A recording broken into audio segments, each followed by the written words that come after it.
भागदौड़ में क्यों वक्त के साथ रंगत हो जाती है, हंसती खेलती जिंदगी भी आम हो जाती है। एक सवेरा ऐसा होता था जो मुस्कुराकर उठते थे और अब बिना मुस्कुराए ही शाम हो जाती है। Thank you Avinash. Good morning to you. Vice Principal. All talented teachers and dear brothers.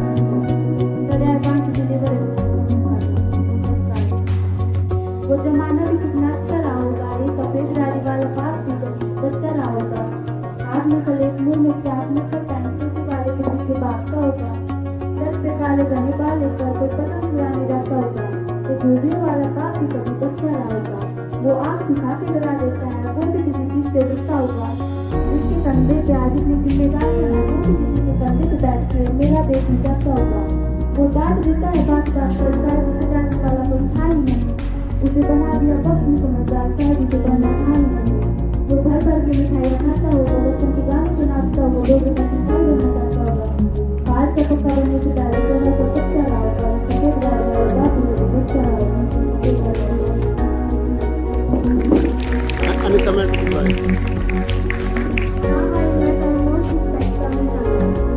आ जाओ madam.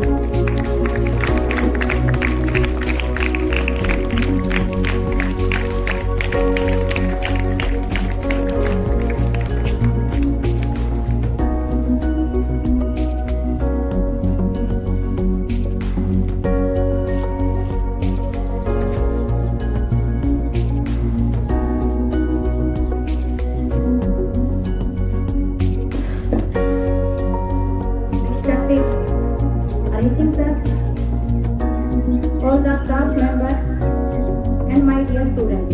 Good morning all of you. Good morning, ma'am. कैसे हो भी सभी? अच्छे? चलो। बेटा आज मैं आपको डायरी कैसे लिखते हैं उसके बारे में बताना चाहती हूँ।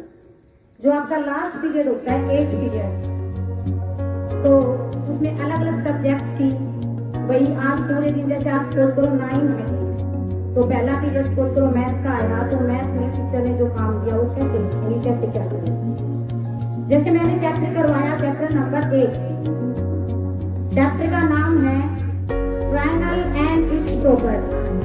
ठीक है, तो सबसे पहले मैथ सब्जेक्ट डाल के उसके सामने आप लिखेंगे चैप्टर नंबर 8 और उसका नेम भी राइट करेंगे आप, ट्रायंगल एंड इट्स प्रॉपर्टी।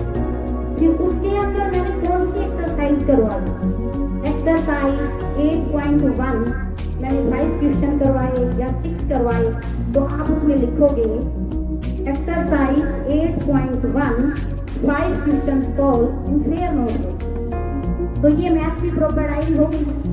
ऐसे ही दूसरा सब्जेक्ट आपका हिंदी आ गया, सपोज करो लैंग्वेज का, इंग्लिश का आ गया आपका, उसमें भी आप लिखोगे, उसमें आप लेसन डालेंगे, लेसन 5। ठीक है, जैसे नेताजी का चश्मा या जो भी लेसन का नाम है आपका, उसके सामने भी मैडम ने क्या करवाया उसमें आपको, ये ग्रामर का पोर्शन था तो ग्रामर वाला चैप्टर का नाम डाले इसके अंदर, और उसमें भी कितने क्वेश्चन राइट करने दिए वो लिखे उसमें। आप लिखते हो W/L, right and learn question, और कोई लेना देना नहीं है। तो ये कोई डायरी लिखने का तरीका नहीं है, और टीचर्स भी इस बात पे ध्यान दे बेटा, थोड़ा बच्चे अच्छे से लिखेंगे तो टीचर्स उसके मिस्टेक्स को बताने की पूरी कोशिश करें। ये नहीं हमारा काम बस साइन करना है उसके ऊपर कि हमने चेंज कर दिया सिग्नेचर हो गया। नो, सिग्नेचर विद डेट और प्रॉपर सिग्नेचर डालने अपने।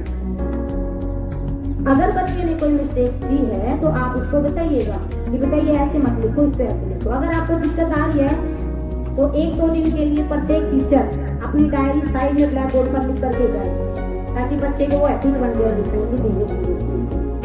जैसे मैथ का मैं करके आई क्लास 10th के अंदर, तो मैं राइट साइड में ब्लैक बोर्ड के वहाँ पे मैं राइट करके आऊंगी और बच्चे उसको बताएंगे।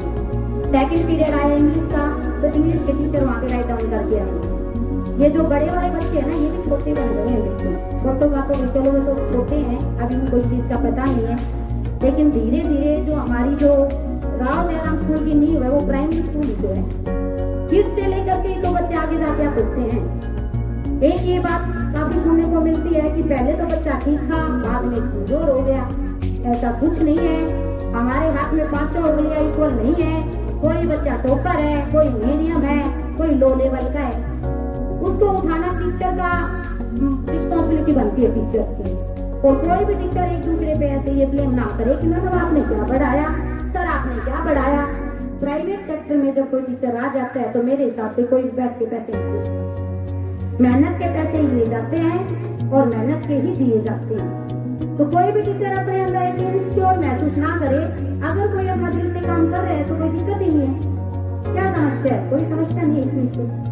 आप अपना डेडिकेटेड होकर के काम कीजिए, चाहे ऊपर से कोई आए कोई ना आए, हमें क्या इससे लेना देना है। हम अपना काम क्लासरूम के अंदर बच्चों के साथ अच्छे तरीके से कर रहे हैं तो कोई दिक्कत नहीं उसके अंदर, ठीक है।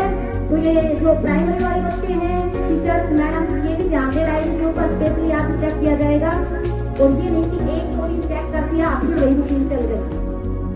सबसे बड़ा मुश्किल काम क्या है हमारे लिए? कोई भी रूल लागू करते हैं उसको फॉलो करना सबसे बड़ी समस्या है। अगर वो रूल फर्स्ट से लेकर लास्ट तक फॉलो किया जाए तभी तो हमें सफलता मिलेगी।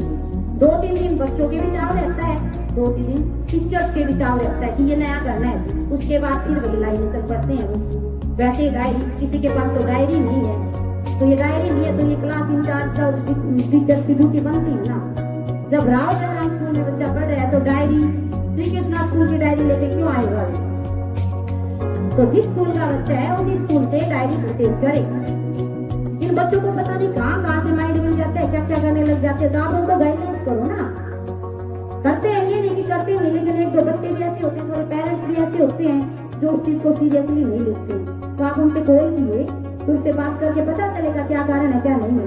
थोड़ा सा हेडेक हमें भी लेना चाहिए और बच्चों की प्रोग्रेस पे ध्यान देना चाहिए। Thank you, have a nice day.